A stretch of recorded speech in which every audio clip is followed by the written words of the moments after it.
The Chair announces the Speaker's appointment pursuant to 14 U.S.C. 194 and the order of the House of January 3, 2013, of the following members on the part of the House to the Board of Visitors to the United States Coast Guard Academy. Mr. Coble of North Carolina and Mr. Courtney of Connecticut.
Purpose.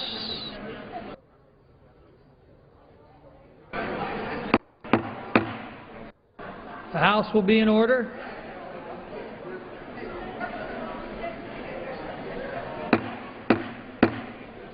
The House will be in order. For what purpose does the gentleman from Michigan rise?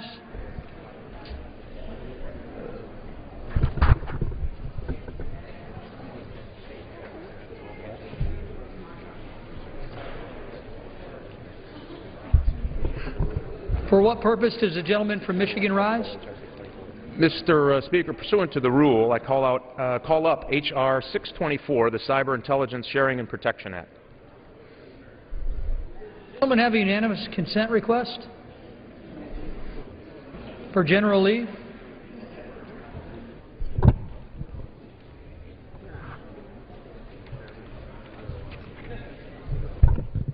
Not sure why you're doing it now, Mr. Speaker, but we'll do it now. Mr. Speaker, I ask unanimous consent that all members may have 5 legislative days to revise and extend their remarks and include extraneous material on the bill H.R. 624. Without objection. Pursuant to House Resolution 164 and Rule 18, the Chair declares the House in the Committee of the Whole House on the State of the Union for the consideration of H.R. 624. The Chair appoints the gentlewoman from Florida, Ms. Ross Lightnin, to preside over the Committee of the Whole.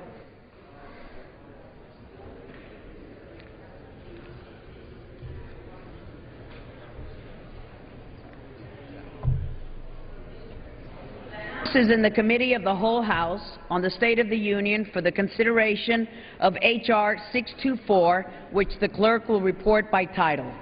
A bill to provide for the sharing of certain cyber threat intelligence and cyber threat information between the intelligence community and cybersecurity entities and for other purposes. Pursuant to the rule, the bill is considered read the first time. The gentleman from Michigan, Mr. Rogers, and the gentleman from Maryland, Mr. Ruppersberger, Each will control 30 minutes. The chair recognizes the gentleman from Michigan. Thank you, Madam. I would recognize myself as much time as I might consume. The gentleman is recognized. Thank you very much. I want to thank my ranking member and both the Republican and Democrat staffs, the Republican and Democrat members of the Intelligence Committee for 2 years of long hours and negotiated efforts to reach the point that we are. And I want to back up just a little bit and tell you how we got to where we are today. We sat down some 2 years ago when the ranking member and I assumed the leadership of the Intelligence Committee. And we looked at the one threat that we know existed but we were not prepared to handle as Americans, both the private sector and the government. And we knew that we had to do something at this new and growing and misunderstood cyber threat and what it was doing to our intellectual property across the country, what it was doing to the freedom and open Internet that we so enjoy and are increasingly dependent on and our commercial value of our growing economy. And it was at risk. The private sector was at risk. The confidence of the American people, because people were stealing their identities, their accounts, their intellectual property, and subsequent to that, their jobs, began to question the value of getting on the Internet and using it for commercial purposes. Their trust in the free and open Internet, the way we've embraced it in the United States, really was at risk. How do we solve that problem? We knew that nation-states were investing millions and billions of dollars to generate cyber warriors so that could go in and crack your computer network. I don't care if you had intellectual property, those blueprints that made your business successful, or maybe it was your bank account or your ability to have a transaction. If they could interrupt that, they could do great harm to our economy and to the United States. And we saw nation-states like Russia and China and now Iran and North Korea and others developing military-style attack to actually do harm to the U.S. economy, to hurt the very men and women who get up every day and play by the rule and think that the Internet would be a safe place for them to interact when it comes to commerce. And we want that to continue. So we sat down and we talked to industry folks, people who are in the business, high-tech industry folks from Silicon Valley, financial services folks from New York City, manufacturers from across the Midwest who are losing intellectual property to theft of nation-states like China. We talked to privacy groups. We talked to the executive branch. And over the last 2 years, some 19 adjustments to this bill on privacy. We believe this. This bill will not work if Americans don't have confidence that it will protect your privacy and civil liberties while allowing one very simple thing to happen. Cyber threat material, that malware that goes on your computer and does bad things. It allows somebody else to take over your computer to attack a bank. It allows them to go on your computer and steal your personal identifiable information and use it in a crime. It allows them to go into your network at work and steal your most valuable company secrets that keep you alive and build great products here in the United States. Could we allow the government to share what they know with the private sector and allow the private sector to share when it comes to just that cyber threat, zeros and ones in a pattern that equates to malicious code, traveling at hundreds of millions of times a second the speed of light? Can we share that in a way to stop them from getting in and stealing your private information? And the good news is, the answer is yes. We can do this. We can protect privacy and civil liberties, and we can allow this sharing arrangement, not of your identity, not of your personal identifiable information. Matter of fact, if that's what's happening, it won't work. But at the speed of light, from machine to machine, from your Internet service provider before it ever gets into your network, they bounce out the nastiest stuff that's in there that's going to take over your computer, steal your money, steal your personal identifying information, steal your company secrets. And they can identify that by a pattern and kick it out. Say, that something looks bad about that. Can the government take a look at that and say, you know what, this is a Chinese attack, it's an Iranian attack, it's a North Korean attack, let's defend our networks. It's really that very simple. And today, what you see is a collaborative effort. This isn't a bill by Dutch Ruppersberger and Mike Rogers, and this is the only way it has to be. We have taken suggestions from all the groups I just talked about, from privacy to the executive branch to industry to other trade associations. And this is the bill that mutually all of those people representing tens of millions of employees around this country said, this is the way you do this and protect the free and open internet, and you protect civil liberties, and you finally raise that big red sign that tells people like China and Iran and Russia, stop. We're going to prevent you from stealing America's prosperity. I've heard a lot of debate earlier on the rule. I've heard a lot of misinformation, people who don't like it for whatever reason. Maybe it's conviction, maybe it's politics, maybe it's political theater. And I have a feeling there's a little bit of all of that when they talk about this bill. This bill does none of the things I heard talked about in the rule, that it's an exchange of information that they've never seen with the government. This is not a surveillance bill. It does not allow the national security agencies or the Department of Defense, any of our military organizations, to monitor our domestic networks. It does not allow that to happen. We would not allow that to happen. So some notion that that's happening is just wrong. And some of the folks who are pretending otherwise know it's wrong. This is important. You know, the Iranians, by public report, are lapping at our shores, looking for weaknesses in our financial institutions. And they're not doing it for benevolence. They're doing it to try to create chaos in our markets here at home. This isn't 10 years or 20 years. This is today. It's happening today. The average credit card in your purse and chair will be hit 300,000 times today about bad actors trying to get in and steal your personal information, all those card holders' information, and use it to commit a crime. Today, hundreds of millions of times across this great country, companies will be besieged by DDoS attacks, trying to overwhelm their systems and shut them down and don't allow commerce to happen, to people who are trying to get in their networks and steal something valuable.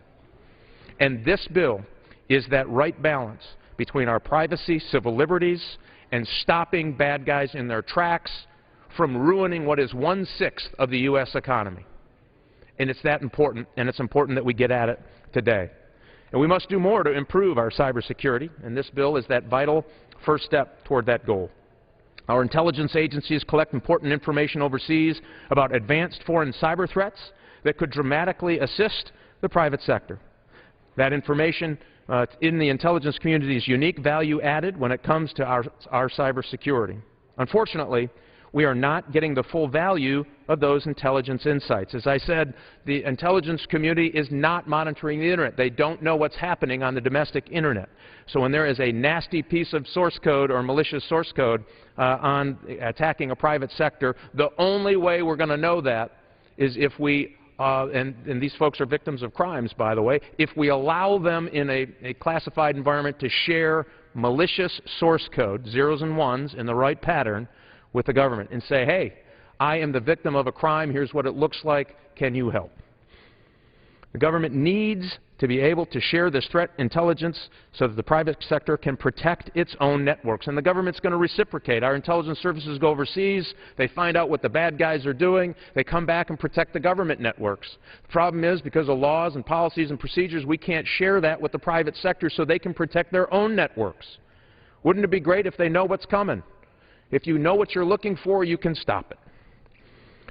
That's really what we're talking about doing here, Madam Chair. We must also modernize the law to give the private sector clear authority to share cyber threat information within the private sector, as well as the government on a voluntary, anonymous basis. Voluntary. Again, if you believe in the free and open Internet, and you look at all the bills that have been introduced, there is a chomping at the bit in this town to go out and try to put their mitts on the Internet. They want to get in there and start regulating and standards and setting up procedures. They want to get in from business to business communication. They want the government to be in every corner of the Internet. I reject that wholly. It's the wrong approach. It will not work. It'll bring the Internet to a halt. This is the only bill that doesn't have new mandates, new authorizations for any government involvement in the Internet. It does something very simple. I'm going to repeat it a lot today, Madam Chair. It allows the government to share zeros and ones in the right pattern with the private sector, and zeros and ones from the private sector when they know it's malicious and attacking their networks, to share it with the government and say, this is a problem, can you help me? That's what this bill does. And we've got a long list of privacy protections and restrictions to make sure that that's all that this bill does. The bill achieves all of these important goals that I just walked through, and it will empower the private sector, which already does significant work to protect computer networks, to do even more. The bill will allow the government to share cyber threat intelligence more widely with American companies in operationally usable form so that they can help prevent state-sponsored cyber spies from stealing American trade secrets. It also provides clear, positive authority to allow companies to share cyber threat information with others in the private sector. It also provides authority to allow those companies to share threat information on a purely voluntary and anonymized basis with the government, meaning no personal identifying information. This bill will not require additional federal spending. It will not require the creation of a vast new government bureaucracy. It will not impose any federal regulations or unfunded mandates on the private sector. To the contrary, it will be a critical, bipartisan first step toward enabling America's private sector to better defend itself from the advanced, state-sponsored cyber threats in which we live in today. Very proud of the open and transparent process that produced this bill. We've had a great conversation over the last 2 years with a broad range of private sector companies, trade groups, privacy and civil liberties advocates, and the executive branch. I appreciate all the constructive input we have received from the process. This bill has been revised every step of the way in this process, and all of that has been based on discussions with all the groups I just mentioned. I just want to cover some of the privacy protections we added along the way. The bill prohibits the government from requiring private sector entities to provide information to the government. There is nothing in here that has any requirement the private sector must share cyber threat information. If they don't think it's in their best interest to stop that cyber crime, they don't have to say a word. If they do, they're allowed to share just that cyber threat information with the right agencies in real time. Again, this is machine to machine, so that they can deal with the international nature of that threat. It encourages the private sector to anonymize or minimize the information it voluntarily shares with others, including the government. In addition, the bill requires an annual independent inspector general audit and report to Congress of all voluntary information sharing with the government. That's another layer of oversight. We have built multiple layers of oversight into this bill so that we can gain the confidence of the public in its purpose, intent, and success. The bill significantly limits the federal government's use of information voluntarily provided by the private sector, including a restriction on the government's ability to search that data. Very important. The bill also enforces the restrictions on the government by leveling penalties against the government through federal court lawsuits for any violations of those restrictions. Again, another layer of oversight. You know, in the markup, we've made some progress as well between the ranking member and the members on the committee negotiating and working out what changes we can make to, again, improve the confidence that people had in this bill. We have improved this bill every step of the way for the last 2 years, and the markup is no different. At our markup, which voted the bill out of committee on a strong 18-2 vote, we adopted 5 important amendments to further strengthen the bill's protections and safeguards. We adopted an amendment by Mr. Langevin that made it clear that the bill contained no new authority to allow companies to hack back into networks and other companies. Certainly wasn't intended in the legislation. I thought it was a well-intended amendment. And the last thing we want to do is unleash digital vigilantism across the country and what that might do to our ability to continue to rely on the Internet as an engine of commerce. We put in place a private sector use restriction that limits companies' use of information it receives to only cybersecurity purposes. Mr. Heck and Mr. Himes worked diligently on this amendment to improve the bill and make it very clear that this is just about cybersecurity and cybersecurity purposes. The bill previously gave the government authorization to create procedures to protect privacy and civil liberties and prevent the government's retention of personal information not necessary to understand a cyber threat. Last week's amendment makes those procedures mandatory, and that was by Mr. Himes, and we agreed that was the right place to put the burden to make sure that there was no personal identifiable information that was not necessary to determine the nature of the attack. We also struck the bill's authorized government, quote, national security use of information received from the private sector. This would have provided the government flexibility in the future to address advanced foreign cybersecurity threats. In conversations with the government, national security lawyers in recent months, they assured us that this flexibility wouldn't be required in the near future. In light of that, and given the widespread misunderstanding this language was generating, we thought it was prudent to take it out, and Ms. Sewell from Alabama offered that amendment and worked with the committee to make sure it was adopted. We also added additional oversight in the already very strong oversight structure in the bill to monitor the government's receipt and use of cyber threat information voluntarily provided by the private sector.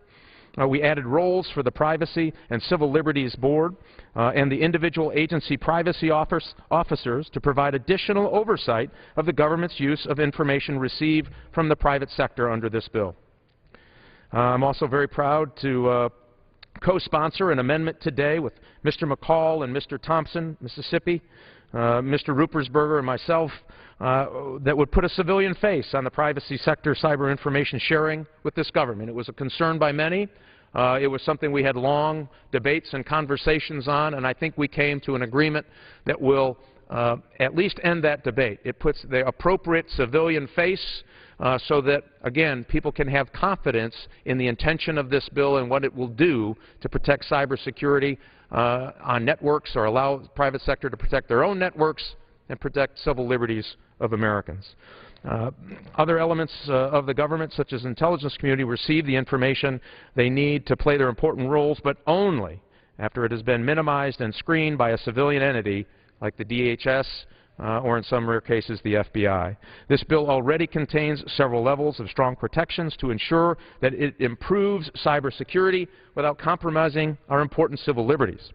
But this bill will add a significant new privacy protection to that existing structure. Again, Madam Chair, you can see the level of effort that we are doing here to protect privacy and civil liberties and still have a workable bill that stops nation-states like China, Russia, Iran, North Korea from getting into your networks and stealing your property. We have yet to find a single U.S. company that opposes this bill. In fact, we have the enthusiastic support of nearly every sector of the economy, because they are under assault from foreign cyber attacks, and they need our help, and they need it now. Companies and industry groups from across the country, including Intel, the chip maker, IBM, the Internet Security Alliance, the U.S. Chamber of Commerce, the Business Roundtable, Tech America, TechNet, companies of the Silicon Valley, the Financial Services Roundtable, U.S. Telecom, the Nuclear Energy Institute, the National Association of Manufacturers, just to name a few, have sent the committee letters of support, and that list is growing by the day of people who are encouraged by the very light touch of the government. No new programs, no new authorizations. It's not a surveillance bill. This is the only appropriate way to try to deal with this problem. By allowing the private sector to expand its own cyber defense efforts and to employ classified information to protect systems and networks, this bill will harness private sector drive and innovation while also keeping the government out of the business of monitoring and guarding private sector networks. This important legislation would enable cyber threat sharing and provide clear authority for the private sector to defend its own networks while providing strong protections for privacy and civil liberties.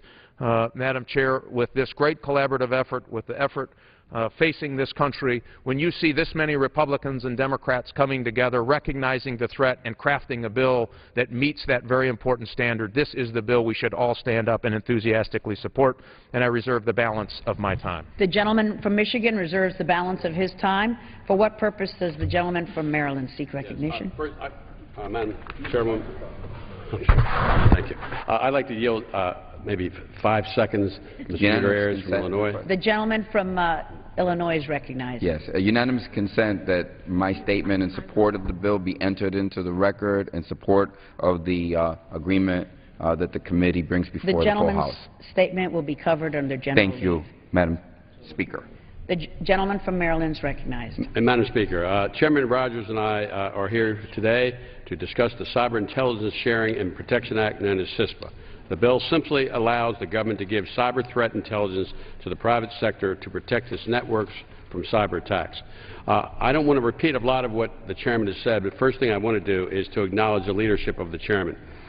3 years ago, the chairman and I, when we took over the leadership of the House Select Intelligence Committee, realized how serious the threat of cyber attacks were to our country, to our businesses, to our health, safety, and welfare. We decided to pull together a group of representatives from different parts of this issue. We had the administration involved, we had the privacy groups involved, including the ACLU. We brought in the industry because we knew that we had to put together a bill that would pass the House, the Senate, and signed by the President. And so what we attempted to do was get input, and then we put together a bill. And by the way, the bill is only 27 pages. It's probably a record in this Congress, and we did read the bill. Now, what we attempted to do in this bill is to address a situation where now that the government cannot really communicate with the private sector to try to help protect our citizens, our businesses from cyber attacks. The reason for that is in 1947 there is a law that says that the intelligence community cannot communicate or pass information to another entity that does not have clearances. So basically what our bill does is to allow the sharing of information, which we can't do now, to the private sector. Now, why is this important? And this is something that is very important because most people don't understand this. In the United States of America, we have 10 companies. We're called the providers that control 80% of our network, 80% of our network. So in order for us to protect the United States of America from cyber attacks, we need to make sure that the government has a partnership with the private sector and that they can pass the threat information so that the government can help protect. As an example, if your house is being robbed, you call 911 and the police department comes. And that's the same scenario that we're looking here, only it's a lot more sophisticated. And again, as the chairman said, passing information, mostly zeros and ones, to the government so we can work together to protect our network. Now, why is this so important? And I think it's important we get into some of the issues of threats.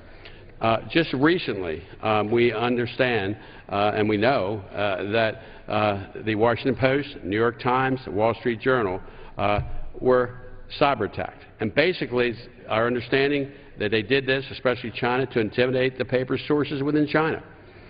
We had our U.S. banks. It's very serious for U.S. banks to be attacked and to hack. You know, most of what our banks have are records and information. And to be able to shut down a bank or to be able to manipulate or get privacy information could be very destructive to our banks. And yet this is being done, and it's been done for a period of time. Media reports have said that Iran, a rogue country that we know exports terrorism, we know what Iran's beliefs are, and yet reports have said that Iran attacked Saudi Arabia's oil company, one of the largest in the world, Aramco, and wiped out 30,000 computers in a weekend. And let me say this, Iran is not a very sophisticated country as it comes to cyber, but they have the sophistication to be able to knock out 30,000 computers and really shut their businesses down for a period of time. This is what's happening in the United States. Cyber Command, whose job it is to protect our military networks, estimated that in the last couple of years that we have had, the United States of America has had $400 billion, not million, $billion worth of American trade secrets are being stolen from U.S. companies every year, costing these companies market share and jobs. That's probably the biggest theft in the history of the world. And yet we still are not in an ability to help government working with business. You have Secretary Napolitano, Director of FBI. You have the head of the Director of the NSA, Alexander, and all three have said, they said one of the biggest fears they have now are these attacks, and that unless we have a sharing opportunity between government and between business, they feel that they cannot protect our country from these cyber attacks the way that they should. So it's so important that we need to act now, on this bill. Now, we can pass bills in the House all day long, but if the Senate doesn't pass a bill and the President doesn't sign it, where are we? We were able to pass our bill last year in a bipartisan manner, and yet our bill went to the Senate and it stalled, and the bill didn't go anywhere. So Chairman Rogers and I started again. But what we said to each other, and we discussed, was that we need to address the issue of privacy.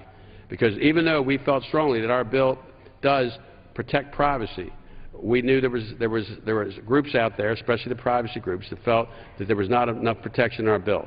So we rolled up our sleeves, we listened to the issues raised by the privacy groups, the administration had issues with respect to privacy, and we changed the bill. Now, I don't want to repeat what the Chairman said, but basically we made some significant changes to our bill to deal with the issue of privacy. And we provided, first, there's a Privacy and Civil Liberties Oversight Board, and now that board must review our program. That's one area of oversight. We have in the intelligence community, we have privacy officers in each department, in each area. And these privacy people have to look at the threat information. They must also conduct a classified and unclassified review. That's the second oversight that was changed in the bill. An annual report must be sent to Congress. And we also have what we call the Inspector General, whose job it is to oversee the different agencies they represent. And those are 4 areas of oversight just in the bill. We also made sure that the privacy groups were concerned, where we only have 5 elements where this bill applies, which means if you're a tax cheat and we pick up some information, that can't be used against you. But the privacy groups were concerned about the issue of national security being one of those elements in this bill. They thought it was too broad. So Chairman Rogers and I got together. We were able to get the votes on both sides of the aisle, and we were able to take a position that the national security issue is not in the bill anymore. Now, we feel national security is being covered by one of the elements in the bill that says it deals with the issue of protecting people's life or liberty, and so we feel that we have covered the national security. But one of the most important issues was the issue of minimization. Now, what is minimization? Most people don't know what it is. Basically, minimization is if information is passed and there is information that is private information, that there needs to be an entity out there that will take that information out so that information is not used, that private information. So we now added to the bill that any of the zeros and ones that are passed, and that's what's happening. But if there's for some reason why somebody's personal information is passed when those zeros and ones are coming back and forth, that we have what we call 100% minimization, and the government will make sure that every single entity and all of this information that's passed will be 100% minimized, and if there's any personal information in there at all, it will be knocked out. And that's very significant, and that gives a lot of coverage. As you can see, and this is important, you don't have security if you don't have privacy. And that was one of the themes Chairman Rogers and I used in the beginning. If you don't have security, you don't have privacy. And even though we thought our first bill had it, we felt there was a perception, we heard what was said, and we made these changes. Now, there's one other issue that is out there that's very important, and I think it's also extremely relevant. And that's the issue of when the information is passed that we're attempting to protect our citizens, we're protecting our businesses from these attacks, and hopefully from a destructive attack like Iran did to Aramco in Saudi Arabia. There was a perception out there, and we again had to deal with perceptions. And the perception was that if this information that is being passed, this zeros and ones that are being passed back and forth, what is the point of entry? And we did not want the perception to be that the military in any way would be in charge or would be the entity that is overseeing this. We felt very strongly and we felt that it had to be civil. So Chairman Rogers and I, along with the Chairman of the Homeland Security Committee, McCall, and the Ranking Member Thompson, We have an amendment here today which is very significant, and I'm sure it will be very well received by the privacy groups in the White House, that what we're going to do, that the bill will now say that the point of entry when the information is passed will be the Department of Homeland Security. And that is very significant, and we would hope that that would truly deal with the majority of these privacy issues. And we know that we have to move. We have to move quickly. We're here today to debate this bill. And again, Chairman Rogers, he's not listening, but I'll say it anyhow. He has shown tremendous leadership. You know, I say this, and I say it sometimes in jest, that I was a former investigative prosecutor. He was a former FBI agent. All good FBI agents must listen to their prosecutors, even if we're in the minority. But that was a joke. But notwithstanding that, he has shown leadership. We threw partisanship out the window. We knew the stakes were so high. We're so concerned that we have not been able to protect our country. I believe that Congress needs to act because we're standing in the way of protecting our country. It reminds me of a situation. We know how serious the Hurricane Sandy was. If, in fact, you're a meteorologist and Sandy's coming up the East Coast and you can't warn your constituents that Sandy's coming, that's why we need to pass this bill today, and we need, or tomorrow, I believe we're voting on the final bill tomorrow. We need to do it for the benefit of our country, and I do want to end with this. You do not have security if you don't have privacy, and we feel that this bill, along with the amendments that will be introduced today, will affect that. So I reserve. From Maryland reserves, the gentleman from Michigan is recognized. Yeah. Thank you, Madam Chair. I'd like to recognize for 3 minutes the gentleman from Nevada, former military officer, current military officer, and great member of the Intelligence Committee, Mr. Heck. The gentleman is recognized for 3 minutes. Thank you. I want to begin by thanking both the chairman and the ranking member for their incredible leadership on this very difficult task, and it was especially gratifying in working in such a bipartisan manner to come to the final product that we'll be voting on later tomorrow. Madam Chair, our nation is under attack.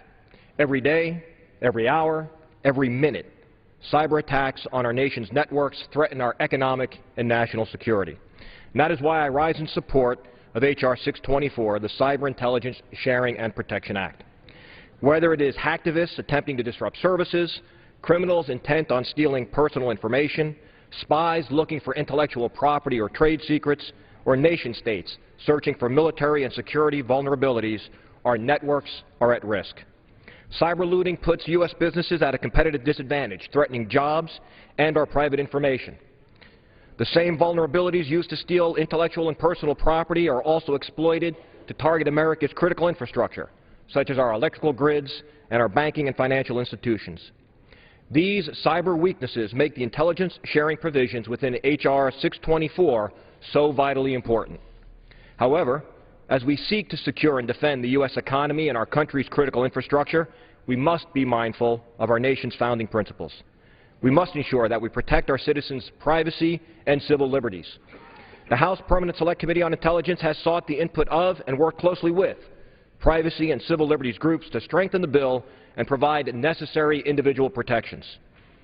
These discussions resulted in a number of amendments that were adopted on a broad bipartisan basis during the committee markup. My amendment, offered with my colleague from Connecticut, Mr. Himes, specifically limits the private sector's use of cyber threat intelligence only to a cybersecurity purpose.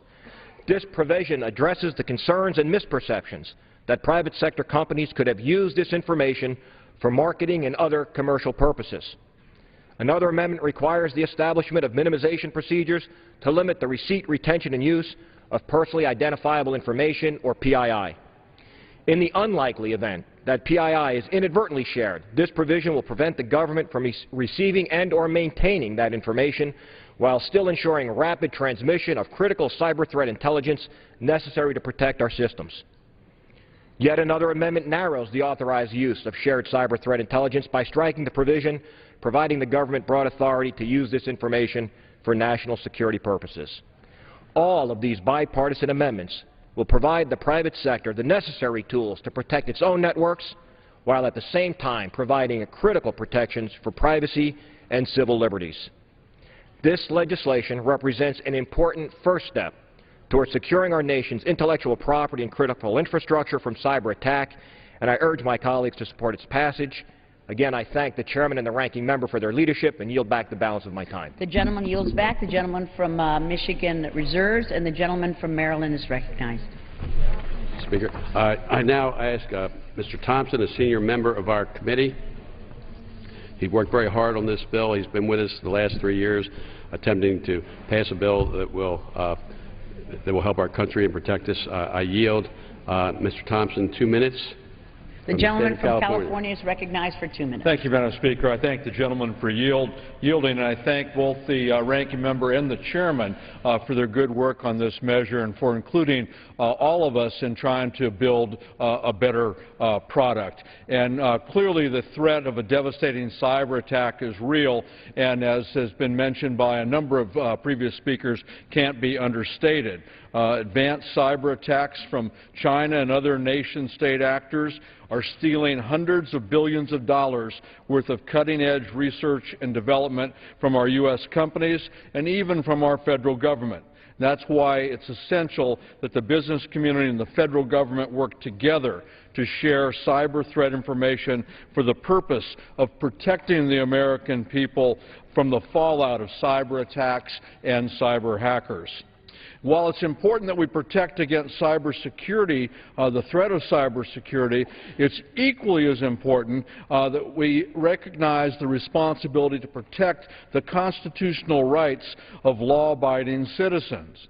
And though I support H.R. 624, both for the fact that it is important that we address these issues and because I believe it needs to be moved on and we can get it in a conference committee with the Senate bill, I remain somewhat concerned that the bill, as drafted, could lead to the broad sharing of consumers' information, which in turn could be used in ways unrelated to combating cybersecurity threats.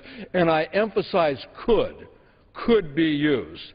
Already the chair and the ranking member have accepted, and we've incorporated a series of provisions in this bill that I authored that would minimize the sharing of some personal identifiable information, would limit permissible uses of information which would be shared under this bill, and would insist on a number of reporting requirements that will ensure Congress's ability to provide necessary oversight of this program.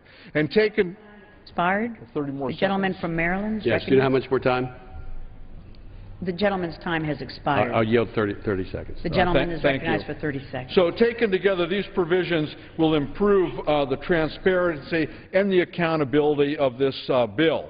However, notwithstanding these important changes, the bill is not perfect. But given the significance of this threat and the commitment of everyone to continue to work together, I strongly urge my colleagues to support this bill, move it out of the House, let's get the thing to conference, let's get the best bill possible, get it signed into law, and work together to protect the American people. The gentleman from Maryland reserves, and the gentleman from Michigan is recognized. Thank you. Thank you, Madam Chair. I'm proud to recognize for 3 minutes a leader on the Homeland Security Committee and the chair of the House Admin Committee, Ms. Miller. The gentlelady is recognized for 3 minutes. I thank the gentleman for yielding me time. And, Madam Speaker, let me just read for our colleagues the preamble of our Constitution. We, the people of the United States, in order to form a more perfect union, establish justice, ensure domestic tranquility, provide for the common defense, promote the general welfare, and secure the blessings of liberty for ourselves and our posterity, do ordain and establish the Constitution for the United States of America. And, Madam Speaker, this great statement that is the foundation for our federal government provides us a direction that we need to our primary responsibilities. And I would suggest that this legislation helps us fulfill every one of the responsibilities mandated on us by our Constitution. Now, let's just take them one by one. Establish justice. It is just to protect American companies from the theft of their intellectual property by attackers and by competitors. Ensure domestic tranquility. Can you even imagine the threat to domestic tranquility if our power grid is successfully attacked by a foreign state like North Korea and this nation is left in the dark? Provide for the common defense. What is more common than our power grid, our financial system, and our economy? And are we not required to defend all of that? Promote the general welfare. Again, if our power grid is taken down, it is impossible to promote the general welfare. Secure the blessings of liberty to ourselves and to our posterity. Our intellectual property, Madam Speaker, made with American ingenuity, our life savings in banks, under threat from foreign actors, our jobs, our economy, all these blessings of liberty are currently at risk if we do nothing. And I've heard some suggest, Madam Speaker, that they have constitutional concerns about passing this bill, and I would just suggest to them that I believe strongly that you should have constitutional concerns about not passing this bill. I do not believe that our Constitution gives foreign state actors like China or Russia or North Korea or Iran uncontested access to the critical systems of private American companies. To the contrary, I believe that our Constitution requires us, the federal government, to defend them. And I certainly want to applaud the great work that's been done by the chairman of the House Intelligence Committee, Mr. Rogers of Michigan, and certainly our ranking member, Rupertsberger. You two gentlemen have worked so closely together on your committee with other committees as well on this great piece of legislation, and I would urge all of my colleagues, Madam Speaker, to join me in fulfilling our oath and voting yes. I yield back.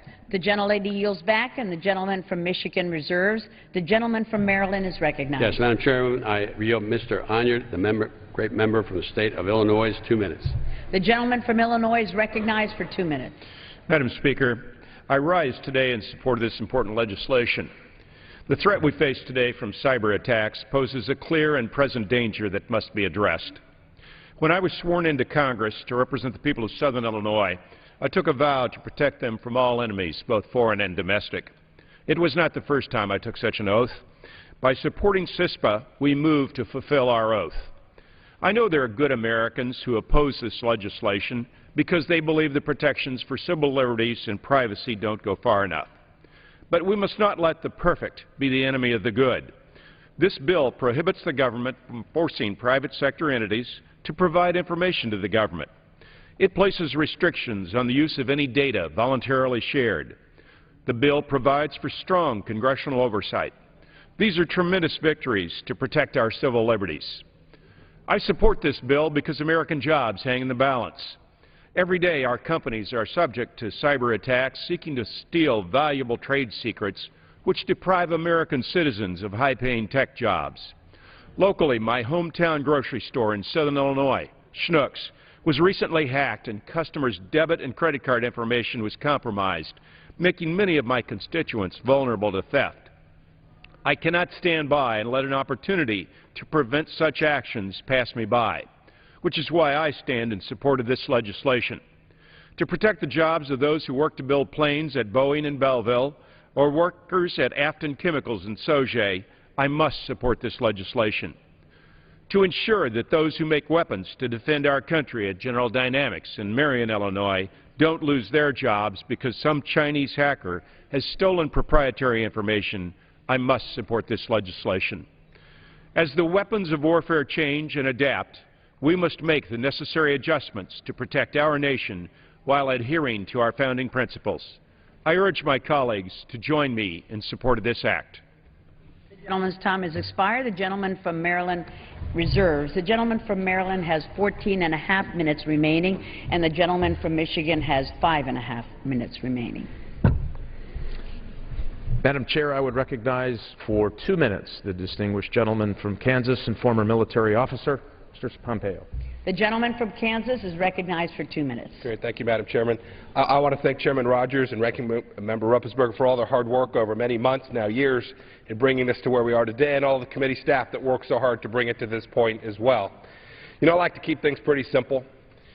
If there was a sergeant from the Chinese People's Liberation Army inside one of our power plants or inside one of our banks, and they're trying to steal stuff, and they were looking around trying to figure out how to get in and how to access our systems or take property or do damage to our power grid, American people would demand, that the government do whatever it could, and they would be thrilled to learn that that company was permitted and indeed protected if it decided to share with others that potential threat to their piece of the infrastructure.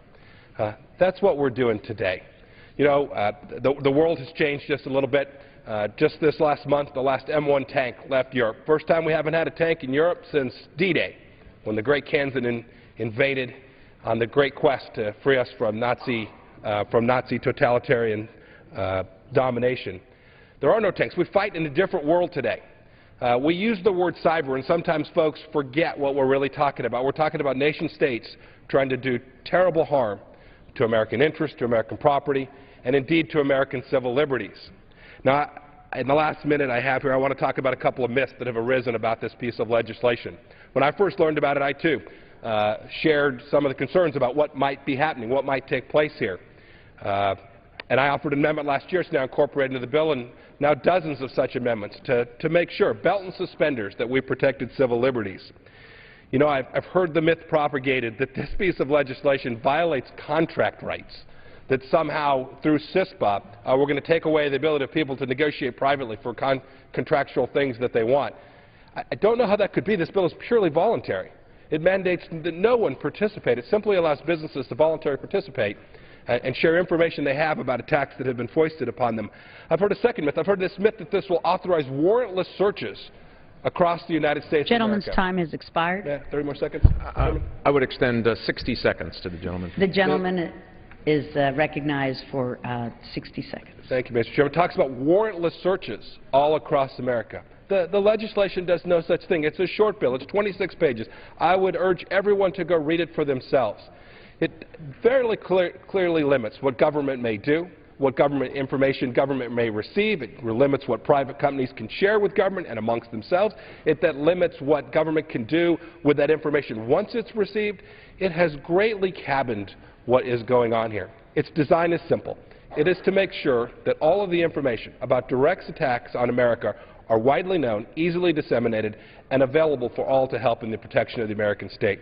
I urge my colleagues to support this legislation, and I yield back the balance of my time. The gentleman from Michigan reserves the balance of his time, and the gentleman from Maryland is recognized. Madam Chairman, I yield 2 minutes to my good friend, Mr. Langevin, and I do want to say we've been working together for years on this issue of cybersecurity. I consider him to be one of the experts and one of my closest friends working on this issue. Mr. Langevin, 2 minutes from Rhode Island. The gentleman from Rhode Island is recognized for 2 minutes. Without objection, the gentleman is recognized. Thank you, Mr. Speaker, and I thank the gentleman for yielding. I rise in strong support of H.R. 624, and I do thank Chairman Rogers and Ranking Member Ruppersberger for their commitment to a bipartisan and inclusive process on a very, very challenging issue. We know with certainty that cybersecurity threats that we face are real, and they are increasing both in number and sophistication every day. Now, Congress may not have acted last year, but those who would use cyberspace for nefarious purposes certainly did, and they continue to steal intellectual property, identities, funds from bank accounts, and sensitive security information. I know full well that this is not a perfect bill, such is the nature of the legislative process. But we need the authority that CISPA provides to allow the voluntary sharing of cybersecurity threat information. Improvements, I should point out, have been made over last year's bill. Several amendments have already been adopted to alleviate many privacy concerns, and more may be adopted before we're done. I welcome such progress. This bill is an important step, but information sharing is only one portion of the broader cybersecurity debate. I have long maintained that we must also work to ensure the creation of minimum standards for critical infrastructure, the education of a strong and vibrant future cybersecurity workforce, an effective federal and military cyber structure, including a Senate-confirmed cybersecurity director with real authority, including comprehensive budgetary authority, and the coordination of research and development in cybersecurity across the nation. Together with the President's recent executive order, I believe CISPA and the bills this House approved yesterday are a very promising beginning, but there is obviously much more to be done. With that, again, I want to thank Chairman Rogers and Ranking Member Ruppersberger for their efforts. I really do commend them on a collaborative approach to a very important issue, and I ask my colleagues to support this important measure. And I yield back the balance of my time. The gentleman's time has expired. The gentleman from Maryland reserves, and the gentleman from Michigan is recognized. Madam Chair, at this time I don't believe I have any further speakers, so I will continue to reserve my time until the close. The gentleman will reserve until close. The gentleman from Maryland is recognized. I yield to Ms. Jan Schakowsky from the great state of Illinois. Jan Schakowsky has been a senior member of our committee, worked very hard on this issue, and we yield her 2 minutes. The gentlelady from Illinois is recognized for 2 minutes. Thank you, Madam Speaker. I sincerely want to thank the Chair and Ranking Member of the Intelligence Committee and express my appreciations for all the efforts to work in a bipartisan manner and to address the concerns raised by me, by civil liberties groups, and by the White House. However, I rise today in opposition to the bill. While I strongly believe that we need to address the serious cybersecurity threat, there's no question about that, I think we can do it without compromising our civil liberties. Despite some positive changes, I feel this bill fails to adequately safeguard the privacy of Americans. Cybersecurity and privacy are not mutually exclusive, and this bill fails to achieve a balance between protecting our networks and safeguarding our liberties. Yesterday, I offered an amendment that would have made critical advances toward protecting privacy. My amendment would have required that companies report cyber threat information directly to civilian agencies, maintaining the long-standing tradition that the military doesn't operate on U.S. soil or collect collect the information of American citizens. Another important amendment offered by Congressman Schiff would have required companies to make, quote, reasonable efforts, unquote, to remove personal information before sharing cyber threat information. Unfortunately, those critical amendments were not made in order. Yesterday, the Obama administration expressed ongoing concerns about this legislation, issuing a veto threat.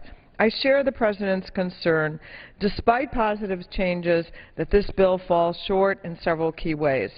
As written right now, and hopefully there still may be some changes, CISPA allows the military to directly collect personal information on American citizens. It fails to safeguard privacy of Americans and grants sweeping immunity to companies for decisions made based on cyber information, prohibiting consumers from holding companies accountable for reckless actions and negligence. The gentleman from Maryland. I urge opposition. The gentlelady is recognized for 30 seconds. Well, I was just going to conclude by saying that I do urge my colleagues to oppose this bill. We can and should do better, and I'm hopeful that we still will do better. And I yield back the balance of my time. The gentlelady's time has expired. The gentleman from Michigan is recognized. Thank you, Madam Chair. And would yield myself about 30 seconds, if I may. Is recognized. I just want to make very, very clear in the bill, and I thank the gentlelady for working with us. She's a great member of the committee. Nowhere in this bill does it allow the military to collect information on private citizens in the United States. This is not a surveillance bill. It does not allow it to happen. Needs to be very, very clear in this debate. It does not allow the military to surveil private networks in the United States, period, end of story. That's the biggest part of our privacy protections. And again, I want to thank the gentlelady for working with us. That's just an inaccurate statement. I want to make it clear for the record, and I would reserve the balance. The gentleman from Michigan reserves. The gentleman from Maryland is recognized. Tell me how much time that I have. The gentleman from Maryland has 10 minutes remaining. Okay, fine. Mr. Chairman, I yield Sheila Jackson Lee from the great state of Texas, a very active member of our caucus, 2 minutes. The gentlelady from Texas is recognized for 2 minutes. I thank the distinguished ranking member and the chairman as well for working to answer an enormous concern on the question of national and domestic security. Since Robert Tappan Morris in 1988 released one of the first computer worms, we realize as the computer and the Internet now have grown, the proliferation of computer malware or computer programs designed specifically to damage computers or their networks or to co-opt systems or steal data attracted public and media attention that we needed to do something. Now more than ever, cybersecurity impacts every aspect of our lives. As a member of the Homeland Security Committee, I can assure you that my concern about the electric grid, utilities, the energy and financial industries recognizes that it is important to act and to act with speed and understanding. Likewise, I am concerned of the rage and epidemic of hackers and the impact that it has on 85 to 87% of the infrastructure in this nation. For that reason, however, I believe that along with this effort, we should have a lead civilian agency to collect the data. I'm looking forward to the manager's amendment, which I hope will clarify that Homeland Security will be that. In addition, I've offered an amendment. My amendment assures that if a cloud service provider identifies or detects an attempt by someone to gain unauthorized access to non-governmental information stored on the system, it would not be required or permitted to report that attempt to the government and could not share that information with the government. And I thank the Rules Committee for allowing that amendment to be in. I do, however, want to raise the question on privacy. And I believe that we could fix this legislation with a small addition dealing with the privacy question, as we have hopefully addressed the question dealing with the lead civilian agency. The gentlelady's time has expired. I thank the